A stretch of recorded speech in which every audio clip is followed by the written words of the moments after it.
In 'n pragtige dorp op die platteland, waar aan naweke braaivleis vure brand, gebou om 'n ryke kopermyn, die plek wat nog steeds in my drome verskyn. Kan julle nog Etosa koffie onthou, daai tannie kon baie lekker bak en brou. Toeristmarke daarna by die myn se hek, jy kon omtrent alles koel by daardie plek. Nou werk bietjie by my in 'n hotel gaan kuier, het baie mense al laat struikel en steier. Heerlike etes by die klub se restaurant, met 'n spyskaart so smaaklik en watertand.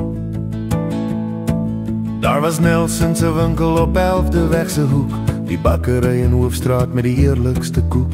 Wyhand se winkel vol geskenke en musiek, of ontspan oor kan die swembad met 'n fliek. Waarheen het trek se zebra gegaan? Jarenlang het ek om daar sien staan. En ja, die ou warm waterdonkies wat jy self moes stoep, met pelle of ou wat jy by die myn kon koop.